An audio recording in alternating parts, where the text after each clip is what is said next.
बहुत ही मशहूर चिकित्सक हैं और ये कोरोना सर्वाइवर भी हैं। जिन लोगों को याद नहीं, मैं उन्हें याद दिलाना चाहता हूँ कि ये अस्पताल में एडमिट थी, बहुत ही ख़राब कंडीशन हो गई थी, लेकिन यमराज को धक्का देकर वापस लौट आई और अब आजकल फिर समाज की सेवा में लिप्त हैं। बहुत शुक्रिया आपका, आपने तो स्वयं से अनुभव किया था डॉक्टर रमन श्रीवास्तव। पर मुझे बताइए कि अब एक और लहर आ रही है जिसको कोविड की चौथी लहर कहा जा रहा है, और ये नया जो XE वेरिएंट है जिसे हाइब्रिड स्ट्रेन डॉक्टर साहब अभी कह रहे थे, आप क्या सुझाव देना चाहेंगी लोगों को? देखिए, ये सच्चाई है कि कोरोना अभी दुनिया से गया नहीं है और वायरस म्यूटेट हो करके डिफरेंट वेरिएंट्स उसके आ रहे हैं और इन्फेक्शंस हो रहे हैं। अगर दूसरे देशों की से तुलना करें तो हमारे देश में इसका परसेंटेज कम है, लेकिन हो तो रहा ही है, लोग संक्रमित हो रहे हैं।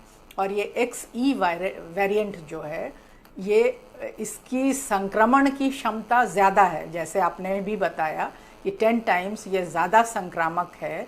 लेकिन जो सिम्टम्स देखे जा रहे हैं, जैसे खांसी, ज़ुकाम, बुखार, गले में खराश, इन सब का सीवियरिटी ऑफ द डिज़ीज़ जिसको हम लोग कहते हैं, वो काफ़ी कम है और लोगों को हॉस्पिटलाइज होने की ज़रूरत नहीं पड़ रही। तो ये हालांकि अभी तक ये कंडीशन सीरियस हुई नहीं है, लेकिन भविष्यवाणी तो हम लोग कर ही नहीं सकते। इसके लिए हमें सावधान रहना ही है, because prevention is already better than cure. हम तैयारियों के दृष्टिकोण से देखें तो आपको लगता है कि हमने पर्याप्त तैयारी की हुई है दुनिया के दूसरे मुल्कों के मुकाबले?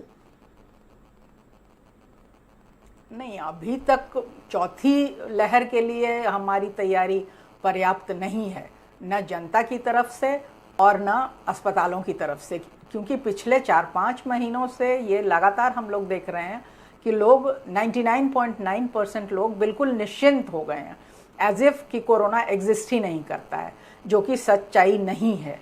तो हमें जो भी कोविड अप्रोप्रिएट बिहेवियर जिसे हम लोग कहते हैं कि मास्क ज़रूरी है, सोशल डिस्टेंसिंग ज़रूरी है, भीड़ भाड़ करना और भीड़ भाड़ से अभी बचना, जो आपके पास मरीज आते हैं ज़रूरी है, तो उनका एटीट्यूड क्या होता है? उनको जब आप गाइड करती हैं, बताती हैं, तो उनका व्यवहार आचरण कोरोना को लेकर क्या रहता है? तो कुछ नहीं, अधिकतर मेरे ख्याल में तो 75-80% ऑफ द पेशेंट्स जो हैं वो कहते हैं कि डॉक्टर साहब अब कहाँ कुछ हो रहा है, अब तो देखिए सरकार ने भी मना कर दिया और कोई बीमार भी नहीं हो रहा है। अब कुछ जैसे यंगस्टर्स जो हैं वो इंटरनेट से पढ़ के आते हैं, तो ये परसेंटेज तो डॉक्टर साहब नेग्लिजिबल है। मीन्स नोबडी इज़ अफ्रेड, कोई डर नहीं रहा है कि जो हम लोग भुगत चुके हैं उसकी आशंका फिर से आने की हो सकती है। तो आप अपने अनुभव नहीं बताती हैं इन लोगों को? हम लोग तो बस समझा ही सकते हैं कि आपने स्वयं ने क्या झेला। नहीं, हर किसी से हम पर्सनल बातें तो नहीं शेयर कर सकते ना, वो भी अपनी कहानी फिर बताने लग जाएंगे, आएंगे दूसरी बीमारी के लिए, मेरे चाचा को ये हुआ, मेरे ताऊ को ये हुआ। तो हम लोग बस इतना ही करते हैं कि देखिए, कोरोना अभी दुनिया से गया नहीं है और इंडिया में भी कोरोना के मरीज़ हैं, पॉजिटिव हैं, लखनऊ में भी पॉजिटिव पाए गए हैं।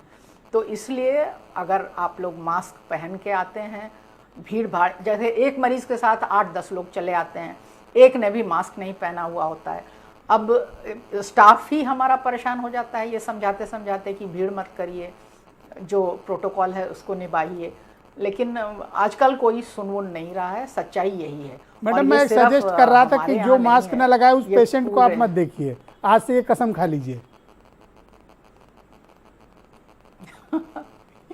तो फिर अस्पताल ही बंद हो जाएगा। जब सभी मरीज ही ऐसे आ रहे हैं जी, तो स्टाफ जो गेट पे रिसेप्शन पे बैठता है वो समझाता है मास्क अपने पास। एक दिन डॉक्टर अनूप अग्रवाल भी यही समस्या मुझे बता रहे थे, तो मैंने उनसे यही बात सजेस्ट की थी। Alright ma'am, thank you. मैं तरफ से तो कोशिश, मैं डॉक्टर दीपाली भारद्वाज को आमंत्रित करता हूँ, नोएडा से मेरे साथ जुड़ी हुई हैं, और कोरोना के मसले पर जब भी डिबेट हुई तो